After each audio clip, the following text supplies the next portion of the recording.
estratégia do dia, o podcast original da Bloomberg Linha.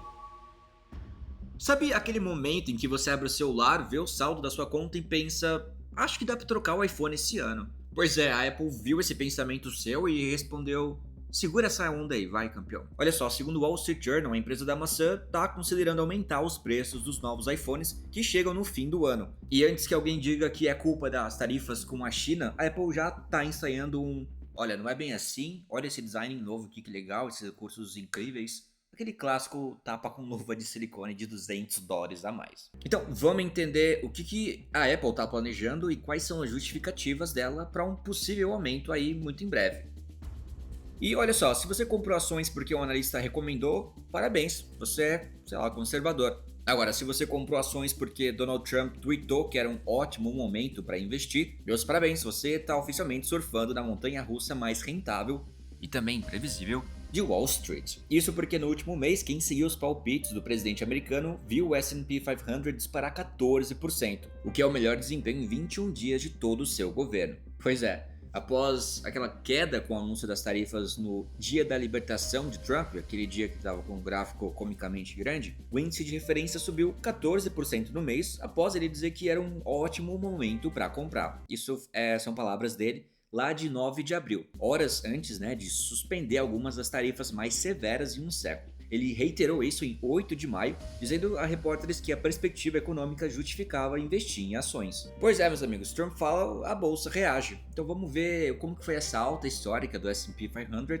e o que a gente pode esperar para o futuro. E não acaba por aí, esse episódio está um pouco mais completo. Você piscou e Air Fryer virou a nova panela de pressão do brasileiro. Só que em vez de feijão, ele está servindo bolovo, coxinha de camarão e até frango oriental. E quem surfou nessa onda crocante como ninguém foi a Seara, a marca que um dia foi sinônimo de presunto e lasanha congelada, agora quer ser lembrada como a grande chefe de praticidade moderna. E com um toque gourmet, se possível, né? A gente tá falando disso porque, olha só, eles estão colocando mais de 150 produtos novos no mercado em 2025. Isso mesmo que você ouviu, de pipoquinha de frango com brand de Round 6, sim, isso existe, você vai ver, até pratos fitness com arroz, legumes e patinho, tudo pronto para ir direto pro eletrodoméstico mais amado do país. Aliás, você tem air fryer? Porque esses dias eu tava numa discussão onde tinha gente que acreditava que todo mundo no Brasil já tinha um air fryer. E olha, que eu conheço, só o Marcelo Sacati, que é o editor-chefe da Bloomberg Linha, não tem uma. Mas você tem um air fryer? Gostaria de saber. Florian, que tá editando o podcast, você tem um air fryer? Uau! Mas olha, essa transformação da Seara que eu tô falando aqui não foi obra do acaso, tá? É um resumo de anos de pesquisa da empresa, bilhões de reais em investimento e uma boa dose aí de faro para tendências de consumo. Então, bora entender como que a Seara quer, de uma forma ou outra, entrar na sua air fryer. Pois é, lembrando só que se você não segue a gente ainda, você pode seguir, clica no nosso perfil aqui e põe pra seguir o podcast, porque todo dia eu tô aqui falando de alguma coisa. Não sempre de air fryers, mas sempre de notícias que envolvem negócios e finanças. Bora pro episódio.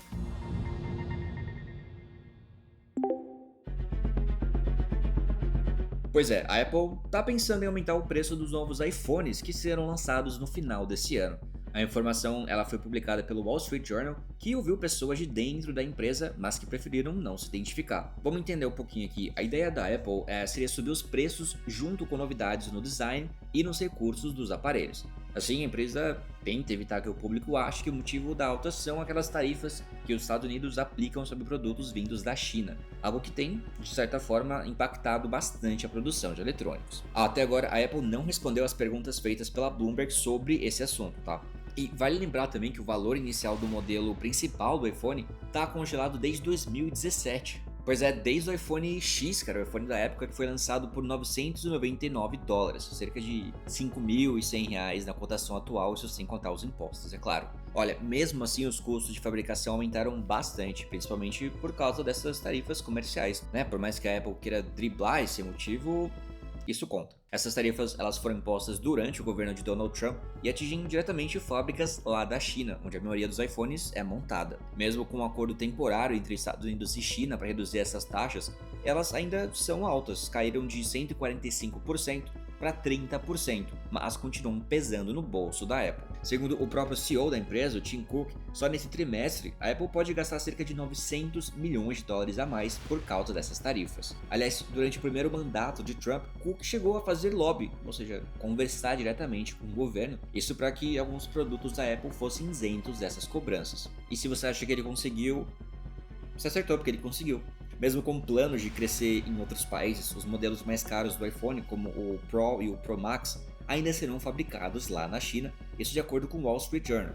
Inclusive, eu acho que eu não confio em pessoas que têm iPhone Pro Max, eu acho muito grande. Um ser humano normal não precisava de um celular tão grande. Se você tem, me desculpe e espero que você não pare de ouvir. Continue ouvindo com seu iPhone Pro Max, por favor. E olha, se você acha que a Apple tá só assistindo essa situação sem fazer nada, ela não tá. Ela tá tentando acelerar a produção lá na Índia e quer que a maioria dos iPhones vendidos nos Estados Unidos venham de lá até o final do próximo ano. A ideia, claramente, é reduzir os riscos que vêm com as tensões entre Estados Unidos e China e tentar gastar menos com tarifas. E a gente daqui do Brasil só fica assistindo e pensando, olha só, americanos vão saber como que é pagar muito mais do que necessário num iPhone.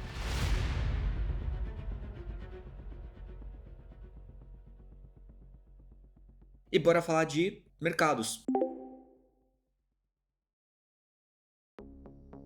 Pois é, se você acha estranho o presidente dar dica de investimento, bem-vindo ao universo aí de Donald Trump. No último mês, quem seguiu os conselhos que Trump postou nas redes sociais teve um dos maiores lucros com ações dos últimos anos, pelo menos em se tratando do índice S&P 500, que é aquele lá que reúne as 500 maiores empresas da bolsa americana. E o mais curioso dessa história, tudo isso aconteceu em um intervalo de apenas 21 dias úteis. Tudo começou lá em abril, no comecinho, quando Trump anunciou tarifas sobre produtos vindos de outros países. Acabamos de falar sobre isso. Isso gerou aquele susto nos mercados e fez a bolsa cair 12% em apenas 4 dias. Mas aí, lá no dia 9 de abril, Trump foi até suas redes sociais e soltou assim: é um ótimo momento para comprar ações. O que acontece é que horas depois ele suspendeu as tarifas mais pesadas, que tinham sido anunciadas pouco antes. Coincidência? Talvez. Efeito direto? O mercado achou que sim. Pouco tempo depois, no dia 8 de maio, Trump repetiu que o momento era bom para investir, mas dessa vez não foi nas redes sociais e sim com jornalistas. A justificativa dele era que a economia dos Estados Unidos estava forte e isso sustentava o mercado de ações. O resultado dessa história foi que, entre os dois comentários públicos dele, o S&P 500 subiu 14%, o maior salto durante os dois mandatos presidenciais de Trump, isso segundo os dados da Bloomberg. Só não conta aqui o período da pandemia, tá? Quando o mercado teve comportamentos bem fora do comum. Então, aquele período lá a gente deixa um pouco de lado por enquanto. Aaron Sai, estrategista da Pictet Asset Management, disse que tá claro que o efeito Trump tá de volta. Mas ele também pondera que o mercado não tá só reagindo ao que o Trump fala e sim ao que ele faz depois, no caso, sinalizar mudanças nas tarifas e também na política comercial. Olha, logo depois da segunda declaração positiva de Trump, Estados Unidos e China anunciaram uma trégua comercial, com redução temporária nas tarifas aplicadas por ambos os lados. Isso animou investidores e fez as bolsas dispararem. A gente comentou um pouco aqui na notícia anterior quais foram essas mudanças, de 145% para 30% em relação à China. Bom, é verdade que não é nada comum o presidente do país sair por aí dando conselhos financeiros em redes sociais, ainda mais em tempo real com o que está acontecendo no governo. Mas essa prática virou quase rotina no primeiro mandato de Trump. Para quem não lembra, ele usava seus posts para criticar países, ameaçar empresas e anunciar decisões que afetavam o comércio mundial. E eu aqui não tô criticando, eu tô só relembrando como que foi o primeiro mandato do presidente americano. E o que acontece é que a coisa agora tá um pouco mais direta. Trump tweetou que era hora de comprar ações pouco antes dele mesmo anunciar mudanças importantes na política econômica. Vale lembrar, olha só, no começo de abril o mercado estava apavorado com a ideia de uma guerra comercial global, ou seja, uma escalada aí de tarifas entre países que poderia prejudicar todo o comércio internacional. O próprio Trump sempre disse que não mudaria suas decisões com base nos altos e baixos da bolsa. Mas, olha só, em 9 de abril, ele voltou atrás e adiou por 90 dias a aplicação das tarifas mais severas para a maioria dos países. Pois é, o mercado sofre ações imediatas com o que Trump fala e é bom você ter isso em mente. Bora falar agora de Seara, um pouquinho sobre o mercado brasileiro agora. Pois é, em 2024 a Seara chegou perto de faturar 50 bilhões de reais. Pois é, foram 47,4 bilhões de reais, com um crescimento de 15% em relação ao ano anterior. Só para você ter uma ideia, ela foi a segunda empresa dentro do grupo JBS que mais ajudou a gerar dinheiro, ficando atrás só da Pilgrim's Pride, que é uma gigante americana do setor de frango. A Seara gerou 8,4 bilhões de reais e teve uma margem de lucro muito maior que antes. Esse crescimento acontece porque a Seara mudou bastante o jeito de trabalhar. Em vez de focar só nos mesmos produtos de sempre, como lasanha e frios, ela começou a lançar novidades, criando novas categorias de alimento. Segundo João Campos, que é presidente da Seara, a ideia é usar inovação para aumentar o tamanho do mercado, ou seja, não brigar ali por espaço com outras marcas, mas criar espaço novo com produtos que ainda não existiam. Isso, claro, pensando nos novos hábitos das pessoas.